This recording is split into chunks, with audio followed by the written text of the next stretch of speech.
बंधु मैंने आजिर एही कार्यक्रम को आपण मानकु स्वागत। आजिर एही कार्यक्रमटी कन्या राशि व्यक्ति विशेष मानक पई बहुत गुरुत्वपूर्ण अटे। आजिर एही वीडियो रे आमे माने जानिबा आसीबाकु जाउथिबा 2025 मसीहा रे आपणक जीवन रे केउ 6टी बड़ घटना घटिबाकु जाउछि, जहा निश्चित भाबरे एही 2025 मसीहा रे आपणक जीवन रे घटिके ही रहिबो। ग्रह मानकर गोचर अनुसार निश्चित भाबरे एही 6 गोटी बड़ घटना आपणक जीवन रे एही 2025 मसीहा रे घटिबाकु जाउछि। तो बंधु माने जदि आपणकर कन्या राशि होइथाय तेबे वीडियोटी को स्किप न करी थरे मात्र शेष पर्यंत निश्चय देखंतु एवं वीडियोटी को लाइक करी चैनल टी को सब्सक्राइब करि दियंतु। कमेंट बॉक्स रे भक्ति एवं श्रद्धार सहित जय श्री जगन्नाथ निश्चय लिखंतु। तो बंधु माने आजिर एही वीडियो रे मो आपण मानकु जे 6टी भविष्यवाणी कहिबाकु जाउछि ताहा आपणकर स्वास्थ्य, शिक्षा, प्रेम जीवन, वैवाहिक जीवन, भाग्य, क्यारियर एवं आपणकर व्यापार वाणिज्य उपरे संपूर्ण रूप से आधारित अटे। आपणकर पर्सनल लाइफ हेउ किंबा प्रोफेशनल लाइफ हेउ ताहा एही 2025 मसीहा रे किपरि रहिबो ताहा आजिर एही वीडियो रे आमे माने विस्तार भाबरे जानिबा। तेबे बंधु माने आसंतु आरंभ करिबा आजिर एही कार्यक्रम को जहाँकि जन्म राशि एवं चंद्र राशि उपरे आधारित अटे एवं राशि चक्रर 12 गोटी राशि मध्यरु षष्ठ राशि हेउछि कन्या राशि। तो बंधु माने वर्षर आरंभरे आपणकर प्रथम भावरे विराजमान रहिबे केतु, आपणकर तृतीय भावरे विराजमान रहिबे बुध, आपणकर चतुर्थ भावरे विराजमान रहिबे सूर्य, षष्ठ भावरे विराजमान रहिबे शनि, सप्तम भावरे विराजमान रहिबे राहु, नवम भावरे विराजमान रहिबे देवगुरु बृहस्पति एवं आपणकर एकादश भावरे विराजमान रहिबे मंगल। तो बंधु माने सर्वप्रथम भविष्यवाणी हेउछि बुध आपणकर तृतीय भावरे विराजमान अछंती। तो बंधु माने आपणकर पाठ पढ़ा पाई 2025 मसीहार मध्य भागटी आपणक पाई सबुठारु अधिक अनुकूल रहिबो।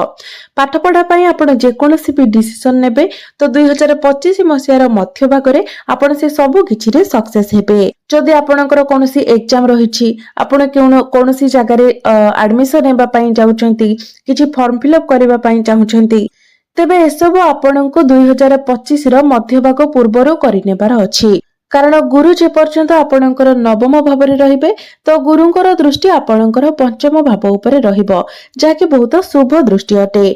जदि 2025 मसीहार मध्य भाग पूर्वरु अर्थात जे पर्यंत गुरु आपणकर नवम स्थान रे विराजमान अछंती ता भितरे आपण पाठ पढ़ा रिलेटेड जहाँ भी किछि डिसिजन नेबा पई जाउछंती किंबा किछि भी स्टेप नेबा पई जाउछंती ताहा आपण करिनियंतु, कारण से पर्यंत आपणक पई पाठ पढ़ा पई समय बहुत शुभमय रहुछि। एबे आसंतु जानिबा द्वितीय भविष्यवाणी कोन अटे। तो बंधु माने एही वर्ष 2025 रे ना आपणकर शनि 7.5 अछि ना आपणकर शनि 2.5 अछि। आपणकर कुंडली एही 2025 मसीहा रे संपूर्ण रूप रे शनि दशारु मुक्त अटे। एहा सहित शनि आपणकर 30 मार्च पर्यंत षष्ठ भावरे विराजमान अछंती। तो आपण जदि लोन नेबा पई चाहुछंती तो मार्च मास शेष सुद्धा आपण लोन नै जांतु, कारण 30 मार्च मध्य आपको लोन हेउ किबा ऋण करज हेउ एसबुरु बाहरिबार बहुत अधिक संभावना रहुछि। 30 मार्च मध्य आपणकर शत्रुहंता जोग मध्य रहुछि, अर्थात आपणकर शत्रु माने आपणकर कोनोसी भी क्षति करि परिबे नाही। आपणकर शत्रु आपणक सम्मुखरे नतमस्तक हेबे। तापरे 30 मार्च परे जेतेबेले शनि आपणकर सप्तम भावकु चलन करिवे तो सेतेबेले आपण कोनोसी नूतन कार्यर आरंभ करि पारंती, कोनोसी नूतन कार्य शिखि पारंती किंबा कोनोसी नूतन कार्य रे आपण हाथ देई पारंती। एवं कन्या राशि रो व्यक्ति विशेष माने जे माने अविवाहित अछंती तो शनि जेतेबेले राशि परिवर्तन करिवे आपणकर सप्तम भावकु चलन करिवे तो आपणकर विवाह जोग मध्य खोली जिवो, तापरे आपणकर अति शीघ्र विवाह मध्य होई जिवो।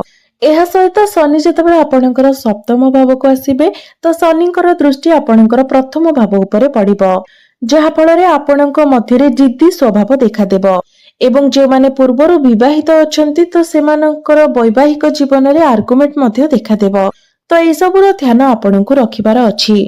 तृतीय भविष्यवाणी हेउछि आमे जदि आपणकर प्रेम जीवन को देखिबा तो वर्ष 2025 संपूर्ण रूप रे आपणकर प्रेम जीवन पई अनुकूल अछि, कारण आपणकर पंचम भावर अधिपति शनि आपणकर सप्तम भावरे केंद्र रे विराजमान रहिबे। ଯିଏକି ଆପଣଙ୍କର ପ୍ରେମ ଜୀବନକୁ ଭଲ ବନାଇବାରେ ଆପଣଙ୍କୁ ସାହାଯ୍ୟ କରିବେ। ମାତ୍ର ଆପଣଙ୍କ ମଧ୍ୟରେ ଜିଦ୍ଦି ସ୍ୱଭାବ ମଧ୍ୟ ରହିବ। ତେବେ ଆପଣମାନେ ମନେ ରଖିବା ଉଚିତ ଯେ ଆପଣଙ୍କର ପ୍ରେମ ଜୀବନରେ ଯାହାବି କିଛି ଭଲ ହେବ ତ ମେ ମାସ ପରଠାରୁ ହିଁ ଆପଣଙ୍କ ଜୀବନରେ ଭଲ ହେବ, ଯେତେବେଳେ ରାହୁ ଏବଂ ଶନି ପରସ୍ପର ଠାରୁ ଅଲଗା ହୋଇଯିବେ। ଏବେ ଆସନ୍ତୁ ଜାଣିବା ଚତୁର୍ଥ ଭବିଷ୍ୟବାଣୀ କଣ ଅଟେ।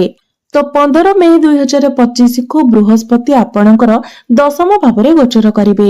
ତ ଯେଉଁମାନଙ୍କ ନିକଟରେ କୌଣସି ଚାକିରି ବାକିରି ନଥିଲା, 15 ମେ ପରେ ଆପଣଙ୍କୁ ଚାକିରି ମିଳିବାର ବହୁତ ଅଧିକ ସମ୍ଭାବନା ରହୁଛି। ତ ଆପଣମାନେ ନିଶ୍ଚିତ ଭାବରେ ଆପଣଙ୍କର ଚେଷ୍ଟା ଜାରି ରଖନ୍ତୁ, କାରଣ ନିଶ୍ଚିତ ଭାବରେ ବୃହସ୍ପତିଙ୍କର ଚଳନ ପରେ ଆପଣଙ୍କୁ ଚାକିରି ମିଳିବାର ସମ୍ଭାବନା ରହୁଛି। ଏହା ସହିତ ଦେବଗୁରୁ ବୃହସ୍ପତି ଯେତେବେଳେ ଆପଣଙ୍କର ଦଶମ ଭାବକୁ ଆସିବେ ତ ଆପଣଙ୍କର management skill, counselling, communication, documentation ଏବଂ ବ୍ୟାଙ୍କିଂ ସେକ୍ଟରରେ ଥିବା ବ୍ୟକ୍ତିମାନଙ୍କ ପାଇଁ ବହୁତ ଶୁଭ ସମୟ ରହିବ। ଏସବୁ କାର୍ଯ୍ୟରେ ଆପଣଙ୍କୁ ବହୁତ ଅଧିକ ସଫଳତା ମିଳିବ, କାରଣ ସମ୍ପୂର୍ଣ୍ଣ 12 ବର୍ଷ ପରେ ଗୁରୁ ଆପଣଙ୍କର ଦଶମ ଭାବରେ ଗୋଚର କରିବେ ଏବଂ ଆପଣଙ୍କର କ୍ୟାରିୟରରେ ଗୁରୁ ଗ୍ରୋଥ ମଧ୍ୟ ଦେବେ। ଗୋଟେ ନୂଆ ପ୍ରକାରର ସ୍କିଲ୍ ଆପଣଙ୍କୁ ଦେବେ। ଆପଣଙ୍କୁ କୌଣସି ନୂଆ ପ୍ରକାରର ନଲେଜ ମଧ୍ୟ ପ୍ରଦାନ କରିବେ, ଯାହାକି ଆପଣଙ୍କ କ୍ୟାରିୟରରେ ଆପଣଙ୍କୁ ଗ୍ରୋଥ କରିବାରେ ସାହାଯ୍ୟ କରିବ। ସମାଜର ପ୍ରତିଷ୍ଠିତ ବ୍ୟକ୍ତିମାନଙ୍କ ସହିତ ମିଳାମିଶା କରିବାର ସୁଯୋଗ ଆପଣଙ୍କୁ ମିଳିବ, ବସା ଉଠା କରିବାର ସୁଯୋଗ ମିଳିବ ଏବଂ ସେମାନଙ୍କ ଠାରୁ ଆପଣଙ୍କୁ ସାହାଯ୍ୟ ମଧ୍ୟ ପ୍ରାପ୍ତି ହେବ। ଏବଂ ପଞ୍ଚମ ଭବିଷ୍ୟବାଣୀଟି ହେଉଛି ଏହି ବର୍ଷ 2025ଟି ଆପଣମାନଙ୍କ ପାଇଁ ଏକ ଏପରି ବର୍ଷ ଅଟେ ଯେଉଁ ବର୍ଷରେ କି ଆପଣ କୌଣସି ବଡ ବସ୍ତୁ ମଧ୍ୟ କିଣାକିଣି କରିପାରନ୍ତି। ତାହା ବଡ ଘର ହେଉ କିମ୍ବା ବଡ ଗାଡି ହେଉ, ନିଶ୍ଚିତ ଭାବରେ କୌଣସି ଏକ ବଡ ଜିନିଷ ଆପଣ ଏହି ବର୍ଷଟିରେ କିଣିପାରନ୍ତି ଏବଂ କୌଣସି ବଡ ଜିନିଷରେ ଆପଣ ଚେଞ୍ଜ ମଧ୍ୟ କରିପାରନ୍ତି। ତ ଏସବୁର 70% ଯୋଗ ଦେଖାଦେଉଛି।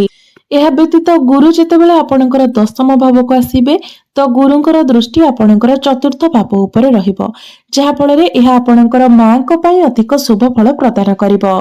ଆପଣଙ୍କ ମା ଯେଉଁ ସବୁବେଳେ ଚିନ୍ତାଗ୍ରସ୍ତ ହେଉଥିଲେ ତ ସେ ଚିନ୍ତାରୁ ଧୀରେ ଧୀରେ ବାହାରକୁ ବାହାରି ଆସିବେ ଏବଂ ଆପଣ ଆପଣଙ୍କ ମାଙ୍କର ସ୍ୱାସ୍ଥ୍ୟରେ ମଧ୍ୟ ସୁଧାର ଦେଖିବାକୁ ପାଇବେ। ଏବେ ଆସନ୍ତୁ ଜାଣିବା ଷଷ୍ଠ ଭବିଷ୍ୟବାଣୀ ଅର୍ଥାତ ଅନ୍ତିମ ଭବିଷ୍ୟବାଣୀ ଆପଣଙ୍କ ପାଇଁ କଣ ଅଟେ। ତ ବନ୍ଧୁମାନେ, ରାହୁ ବର୍ଷର ଆରମ୍ଭରେ ଆପଣଙ୍କର ସପ୍ତମ ଭାବରେ ରହିବେ ଏବଂ ପରେ ଆପଣଙ୍କର ଷଷ୍ଠ ଭାବକୁ ଚଳନ କରିବେ, ଯାହାକି ସମ୍ପୂର୍ଣ୍ଣ 18 ବର୍ଷ ପରେ ଆପଣଙ୍କର ଷଷ୍ଠ ଭାବକୁ ରାହୁ ଚଳନ କରିବେ, କାରଣ ଗୋଟିଏ ରାଶିରେ ରାହୁ 1.5 ବର୍ଷ ପର୍ଯ୍ୟନ୍ତ ରହିଥାନ୍ତି। ତ ରାହୁ ଯେତେବେଳେ ଷଷ୍ଠ ଭାବକୁ ଆସିବେ, ଯଦି କନ୍ୟା ରାଶିର ବ୍ୟକ୍ତି ବିଶେଷ ମାନେ ଯେଉଁମାନେ ଋଣ କରଜ ସମସ୍ୟାର ସମ୍ମୁଖୀନ ହେଉଥିଲେ, କୋର୍ଟ କଚେରୀ ମାମଲାରେ ଫସି ରହିଥିଲେ, ତ ଆପଣ ସେଠାରୁ ବାହାରି ଆସିବାରେ ସଫଳ ହେବେ, ଯାହାକି 18 ମେ 2025 ରାହୁ ଯେତେବେଳେ ରାଶି ପରିବର୍ତ୍ତନ କରିବେ ସେତେବେଳେ ଧୀରେ ଧୀରେ ଆପଣ ଏସବୁରୁ ବାହାରକୁ ବାହାରି ଆସିବେ। ଆପଣଙ୍କର ଋଣ, ରୋଗ, ଶତ୍ରୁ, କୋର୍ଟ କଚେରୀ ମାମଲା ଏସବୁରେ ଆପଣ ସୁଧାର ଦେଖିବାକୁ ପାଇବେ। ଏସବୁ ଆପଣଙ୍କ ଜୀବନରୁ ଦୂରେଇ ଯିବାକୁ ଲାଗିବ। ଏହା ସହିତ କୌଣସି କମ୍ପିଟିସନରେ ମଧ୍ୟ ଆପଣ ପାର୍ଟିସିପେଟ କରିପାରିବେ। ଯଦି କୌଣସି କମ୍ପିଟିସନରେ ଆପଣ ପାର୍ଟିସିପେଟ କରନ୍ତି ତ ନିଶ୍ଚିତ ଭାବରେ ଆପଣଙ୍କୁ ସଫଳତା ମିଳିବ। ତ ଆପଣ ମଧ୍ୟ କମ୍ପିଟିସନରେ ପାର୍ଟିସିପେଟ କରିବା ଉଚିତ। ତ ରାହୁ ଯେତେବେଳେ ଆପଣଙ୍କର ଷଷ୍ଠ ଭାବକୁ ଆସିବେ, ଋଣ, ରୋଗ, ଶତ୍ରୁ ଏମାନଙ୍କ ମଧ୍ୟରୁ ଆପଣଙ୍କୁ ବାହାରକୁ ନେଇ ଆସିବେ। ଆପଣ ଯେଉଁ ଏଭଳି ପରିସ୍ଥିତିରେ ଫସି ରହିଥିଲେ, ଯେଉଁଠାରୁ ଯେତେ ଚେଷ୍ଟା ପରେ ମଧ୍ୟ ଆପଣ ବାହାରି ଆସୁନଥିଲେ, ତ ରାହୁ ଆପଣଙ୍କୁ ସେସବୁରୁ ବାହାରକୁ ନେଇ ଆସିବେ। ତ ଏବେ ଆସନ୍ତୁ ଜାଣିନେବା କିଛି ଉପାୟ ବିଷୟରେ, ଯେଉଁ ଉପାୟ ଗୁଡିକ ଆପଣ କରିବା ଦ୍ୱାରା ଏହି ମାସରେ ଆସୁଥିବା ଯାହା ସବୁ ଅଶୁଭତ୍ୱ ସମସ୍ୟା ଆପଣଙ୍କର ଦୂର ହୋଇପାରିବ ଏବଂ ଆପଣଙ୍କୁ ଅଧିକ ଶୁଭତ୍ୱ ପ୍ରାପ୍ତି ହୋଇପାରିବ।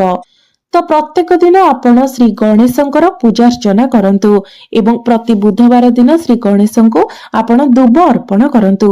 ଏହା ସହିତ ପ୍ରତ୍ୟେକ ଦିନ ଆପଣ ବୁଦ୍ଧଙ୍କର ବୀଜ ମନ୍ତ୍ର 108 ଥର ଜପ କରନ୍ତୁ। ପ୍ରତିଦିନ ଆପଣ ଗାୟତ୍ରୀ ମନ୍ତ୍ରର ମଧ୍ୟ ଜପ କରନ୍ତୁ ଏବଂ ପ୍ରତ୍ୟେକ ଦିନ ଆପଣ ହନୁମାନ ଚାଳିସାର ମଧ୍ୟ ପାଠ କରନ୍ତୁ। ତେବେ ବନ୍ଧୁମାନେ, ଏହି ନୂତନ ବର୍ଷଟି ଆପଣଙ୍କ ପାଇଁ ଶୁଭମୟ ହେଉ, ମଙ୍ଗଳମୟ ହେଉ, ଏହା ହିଁ ଈଶ୍ୱରଙ୍କ ନିକଟରେ ମୋର ପ୍ରାର୍ଥନା।